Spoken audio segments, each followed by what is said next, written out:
Hello everyone, a warm welcome to new YouTube video. I hope you are all fine and safe and your preparation is going great.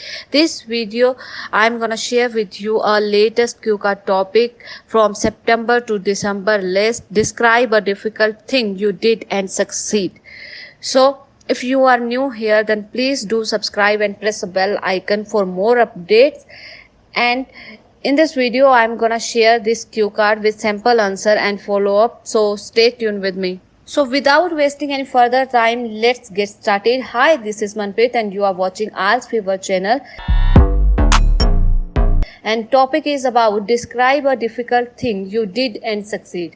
कोई ऐसी difficult चीज जो आपने, कोई ऐसी difficult activity जो आपने की हो और बाद में आपको सक्सेस हासिल हुई हो. And bullet points of this cue card is what it was, क्या है वो, how did you complete it, आपने कैसे कंप्लीट की, व्हाई इट वॉज डिफ़िकल्ट, क्यों ये डिफ़िकल्ट है, and explain how you felt about it, आप इसके बारे में आपकी क्या फीलिंग रही उस टाइम पर वो आपको एक्सप्लेन करना है. सो चलिए स्टार्ट करते हैं इसका simple answer. Simple answer of this cue card is I have always been interested in taking challenges in my life because it helps to build self-confidence and make a better version of myself. कहते हैं कि मुझे challenges लेना, accept करना difficult अपनी life में पसंद है क्योंकि ये सेल्फ कॉन्फिडेंस को बढ़ाता है और साथ ही साथ मेरा जो खुद का रूप है उसे उभार कर जो है वो बाहर आता है. In fact in my entire life I do various kind of difficult things. In my entire life मैंने बहुत से डिफ़िकल्ट थिंग्स किए हैं, like participate in adventurous sports and learn complicated things और स्किल्स, और बहुत सी कॉम्प्लिकेटेड थिंग्स और स्किल्स भी सीखी हैं. Most of the times these actions prove beneficial for me but sometimes they put me a great risk. कहते हैं most of the time जो है ये सारी एक्टिविटीज, सारे एक्शन मेरे लिए अच्छे ही साबित हुए हैं, बट यस सम टाइम इन्होंने मुझे रिस्क में भी डाला है. सो अब ध्यान से देखना, जहाँ जहाँ पर मैंने ग्रीन किया हुआ है ना, ये आपकी वोकैब जो है ये इसलिए डार्क है कि यहाँ पर वोकैब या फिर सेंटेंस स्ट्रक्चर ऐसा यूज़ हुआ है जो आपको हेल्प करेगा 7+ बैंड लेने में. Make a better version of my self, मतलब अपने आप का जो आपका इस टाइम पर वजूद है उससे उभर के जो आपका एक उससे भी अच्छा वर्जन बनेगा. ठीक है. एडवेंचरस यानी कि जो डेंजरस थिंग्स होती हैं जिसमें एडवेंचर होता है, जो थ्रिलिंग होती हैं वो एक्टिविटीज़. कॉम्प्लिकेटेड थिंग्स मतलब कि डिफ़िकल्ट थिंग्स की हैं बहुत सी ऐसी कॉम्प्लिकेटेड जिनको समझना या सुलझाना मुश्किल हो. However, here I would like to share a similar experience that has been experienced by me and I found it quite challenging in starting but later got success.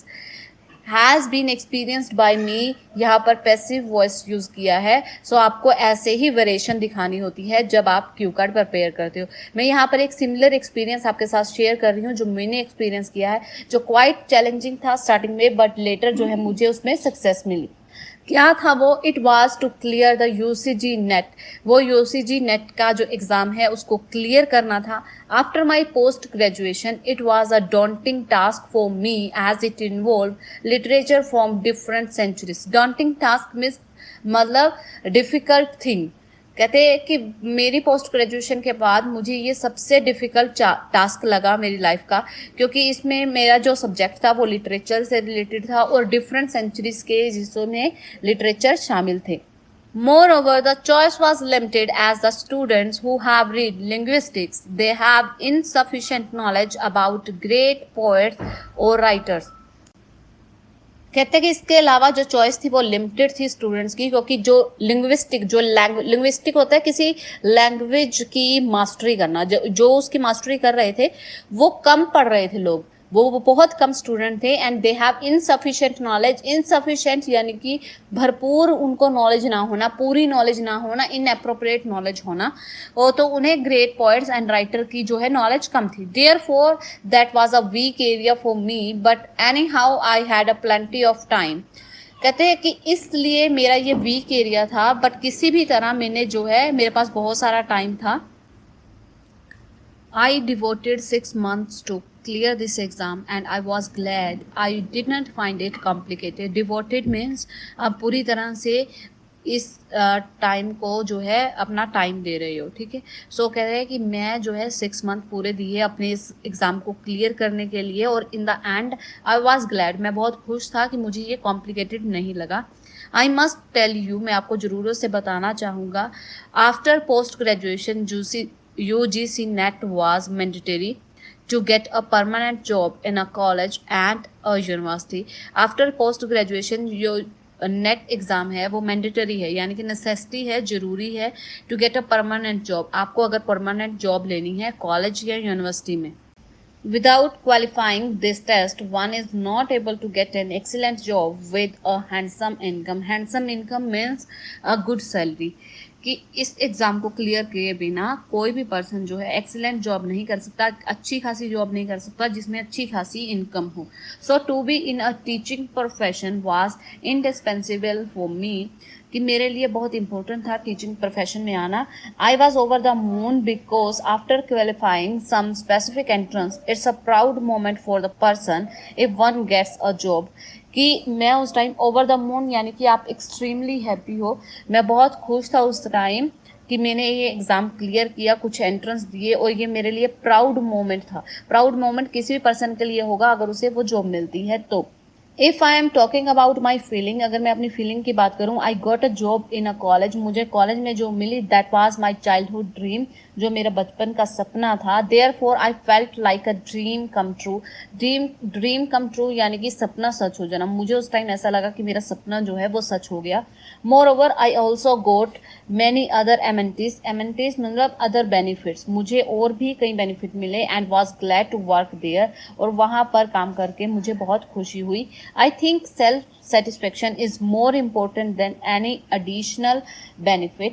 मुझे लगता है कि सेल्फ सेटिस्फेक्शन जो है वो ज़्यादा इम्पोर्टेंट है other किसी भी बेनिफिट से। I was satisfied with my job because that job proved beneficial for me as I learned a lot of things. मैं अपनी जॉब से सेटिस्फाइड थी या सेटिस्फाइड था बिकॉज इस जॉब मेरे लिए जो है वो बेनिफिशियल रही और मैंने बहुत सी चीज़ें सीखी। Eventually this was a thing that I was found difficult for me, but I came off with a flying color. Came off with flying color मतलब in the end आपको सक्सेस हासिल हो गई। सो ये थी जो मुझे स्टार्टिंग में डिफ़िकल्ट लगी, बट बाद में जो है मैंने सक्सेस हासिल की। सो ये था हमारा sample answer of this cue card, and now we discuss followups. First question है why people involve in difficult work, क्यों लोग जो है इन्वॉल्व होते हैं डिफिकल्ट वर्क में। And answer of this question is well people get involve in difficult things because they want to prove themself, वो इसलिए इन्वॉल्व होते हैं क्योंकि वो अपने आप को प्रूव करना चाहते हैं दूसरों के सामने।